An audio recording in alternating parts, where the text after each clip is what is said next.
Bugun men 24 soat jadid bo'lib yashayman. Kitob o'qiyman, ilm o'rganaman va random odamga ma'ruza qilaman.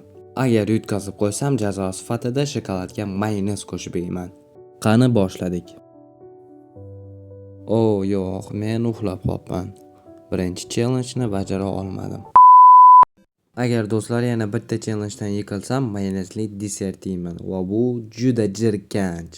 Ertalabdan -10 ball bilan uyg'onish g'alati bo'ldi. Kech qolayotganimga qaramay gazeta o'qidim, chunki jadidchilik harakatida gazetani ahamiyati katta bo'lgan.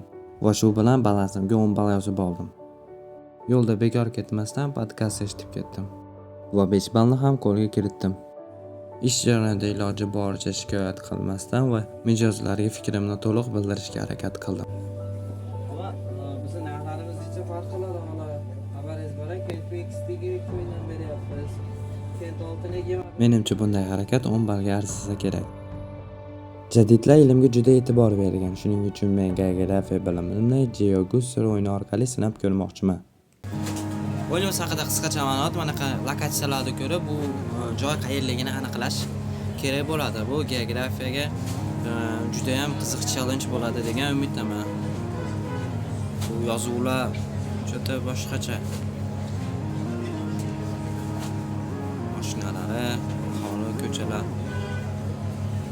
Yozuvlari boshqacha ekanda, bunaqa yozuvni men tanaqada ko'rdim, lekin qayerligini bilmayman. Boshqa joylarni ham ko'raylik.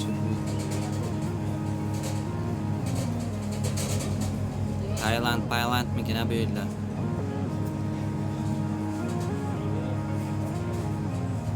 Yozuvlari alindaqa boshqacha ekan. Qayerligini aniqlab bo'lmayapti. Qani tavakkal. Tailandmi? Tanzaniya, Liviya, Niger, Aljer, Madagaskar orollarimikin. Endi Braziliya yozuv bo'lmasa kerak, Braziliyani. Tailandga berib ko'ra olaylik, tavakkal. Qani men mas geografiyani yaxshi biladigan jadidlar. Mana Tailand aytdim-ku. Tipa anaqada boshqa yoqqa berilgan ham ketibdi, lekin men Tailandni belgiladim. Ko'ryapsizlar, jigarlar. Qani ikkinchi raund. Yozuvlaridan aniq bilinib turibdi. Mana madam Indoneziya deb qo'yibdi. Agar Indoneziya bo'lsa, Indoneziya debdi. Qani Indoneziya. Qani bo'ladi o'zi Indoneziya. Venezuela, Meksika, nelardan ekan. Yaponiya, Avstraliya, Novaya Zelandiya, Rossiya. Bu yerdan kelyapmiz yana. Indiya deyapti, Tailand, mana Indoneziya. Qani belgilaymiz naqalarni yaxshi bilgan geografiya. Voy. Koreya dedim-u buni. Geografiya challenge-ni ham bajarib oldim. Ozgina xatolardan hisobga olmaganda yaxshi o'tdim. Sizlarning roziliginglar bilan o'zimga 20 ball yozib qo'yaman. Bizning keyingi challenge'imiz jamiyat uchun biror foydali g'oya o'ylab topish kun davomida. Kuni bo'yi o'ylayman va video oxirida eng jamiyat uchun foydali bo'lgan g'oyani sizlarga taqdim etaman. Jadidlarni chet tillardan ham xabari bo'lgan va men ham nemis tilini o'rganyapman va qanday usul bilan o'rganayotganimni hozir sizlarga tushuntirib beraman. Men nemis tilini shu kitob orqali o'rganyapman, chunki bu ancha qiziqarli va boshlovchilar uchun soddalashtirilgan kitob.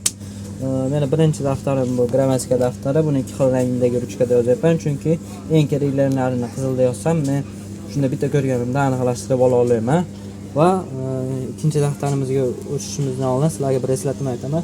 Nima o'rganasizlar, qandaydir ma'lumot qabul qilayotganinglarni albatta yozib olsanglar, o'zingizlarga ancha foyda bo'ladi va miyalarga o'rnatish oson bo'ladi. Shu sababli men har bir o'rgangan mavzum haqida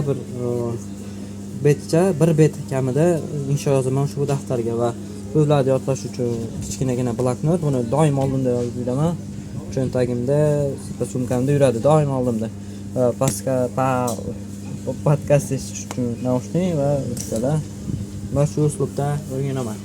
Qornimni to'ydirish uchun KFC yeyishga qaror qildim, ammo Jadidlar ilm va sog'lom fikrni muhim deb bilgan, lekin bugungi kunda ko'pchiligimiz tez ovqat va gazli ichimliklarga juda o'rganib qolganmiz. KFC, Pepsi va shunga o'xshash mahsulotlarni ko'p iste'mol qilish semirish, yurak muammolari, energiyaning tez tushib ketishi kabi muammolarni olib kelishi mumkin.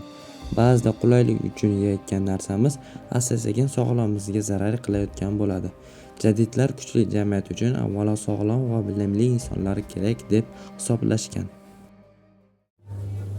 Jadidlar bundan taxminan 100 yil oldin yashab o'tgan darvaqa do'stlar, hozir men bir ma'ruzaga tayyorlanyapman. Bu ma'ruzamni yo'limdan chiqqan notanish insonga aytib berishim kerak bo'ladi. Bu kun davomidagi challenge'larning biri. Bu challenge men uchun eng og'ir challenge'lardan biri bo'ladi, chunki menda nima deydi, hayajonlanish, xijolat bo'lish hissa juda kuchliroq, lekin buni challenge bo'lgani uchun qilishga majburman. Video davomida ko'rishingiz mumkin. Men bugungi kunimni iloji boricha jadidga o'tkazishga harakat qildim va shu sababli Telegram kanalimga fikrlashni yaxshilaydigan videoni yukladim. Siz Telegram kanalimga o'tib videoni ko'rishingiz mumkin va challenge'ni bajarishda yordam berasizlar. Telegram kanalim.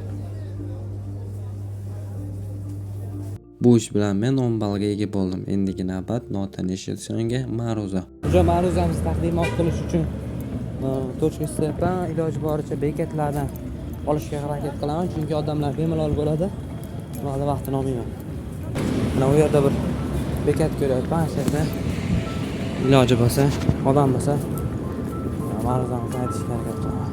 Afsuski, u insonni vaqti yo'q ekan va meni qornim ochligi tufayli uyga kirib chiqishga qaror qildim. Uyga kirib qonunni to'g'izib oldik, kiyimimni almashtirib oldim. Munosibda hozir skameykada odam ko'rdik, endi ularga ma'ruzalarni qilishga harakat qilaman. Assalomu alaykum. Yo'qmi, charchamayapsiz? Birinchi vaqtingiz olsam bo'ladimi? YouTube'ga kontent qilyapman. Tamam. Hozir ikkita akani ko'rdim. Bemalol o'tirishib degan gaplashib. Assalomu alaykum akalar. Bo'shmidinglar? Bir minut vaqtingizni olaman. Jadidlar haqida ma'lumotga egamizlar? YouTube'ga ularni kameradan o'zim olmayapman. Jadidlar bundan taxminan 100 yil oldin yashab o'tgan, xalqni ilm bilan o'rgatmoqchi bo'lgan insonlar edi. Ular matematika, geografiya, chet tillari, tarix kabi fanlarni o'qishni xohlashgan. Ular masalan Mahmudxo'ja Behbudiy, Munavvar qori Abdurashidxonov, Abdulla Avloniy kabi insonlar yoshlar savodli bo'lishni istashgan. Ular gazeta chiqargan, kitob yozgan, teatr qilgan va xalqni fikrlashga undagan. Tarixda jadidlarga qarshi qarshilik ham juda kuchli bo'lgan, chunki ular xalqni yangilik qilishga undagan. Ba'zi eski fikrlaydigan odamlar esa buni xavf deb ko'rishgan. Keyinchalik Sovet davlati odamlar esa ko'plab jadidlar xalq dushmani deb ayblangan, ko'plari qamalga surgun qilingan, ayrimlari qatl qilingan. Shunga qaramay jadidlar tarixda ilm va ta'lim uchun kurashdan to'xtamagan va biz ham ulardan o'rnak olgan holda bo'sh vaqtlarimizni ko'proq ilmga sarflab harakat qilishimiz kerak, chunki xalqni ko'taradigan bu ilm. Arzimagan sovg'amiz bor bizga, qimmatbaho vaqtingizni ajratganingiz uchun. Aka, rahmat kattaga. Rahmat tova. Men YouTube'da kontent qilaman. Nima deb chiqasiz? Mana qilsanglar yozib beraman, xohlasanglar. Mariologiya degan yozish qiyin-da. Mariologiya. Tarixga urg'u, O'zbekiston tarixiga urg'u. Akalar, Alloh razı olsun. Rahmat kattaga. Aytganingizga. Rahmat. Mana eng qiyin bo'lgan anaqamizni ham bajarib oldik. Вообще. Endi esa men tomonidan o'ylab topilgan jamiyat uchun foydali g'oya. Hozir odamlar, ayniqsa yoshlar, telefon bilan juda ko'p vaqtini o'tkazyapti. Ba'zida hatto bitta joyda o'tirgan odamlar ham bir-biri bilan gaplashmaydi, hamma ekranga qaraydi. Shuning uchun yoshlar kuni degan g'oya o'yladim. Bu loyihada har hafta bir kun yoshlar maxsus xiyobon yoki sayrgohga keladi va kirishda telefonini topshiradi. Evaziga esa ularga maxsus chipta yoki braslet beriladi. Ichkarida esa zerikarli muhit emas, qiziqarli joy bo'ladi. Stol o'yinlari, sport anjomlari, mini konsert, savollar, bepul mini darslar va kitob zonalari.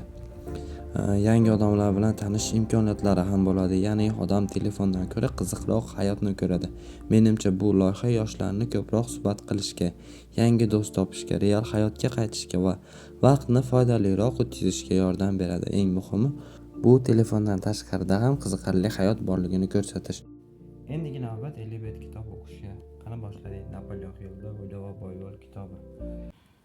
Ayrimlar pulni topadi deb butunlay ishonadilar. Bunchalik emas. Hammadan ko'ra xohish, istak, quvvatning uddalashi yordam beradi. Uning esa bu yerda bayon etilgan tamoyillarga asoslanib, pul ekvivalentiga aylantirish qiyin emas. Pul o'z-o'zidan bor yo'g'i qotib qolgan moddiy materialdir. Pullar o'ylamaydi, hamisha jim turadi, ammo uning juda ajoyib tovushi bor. 5 minutes later.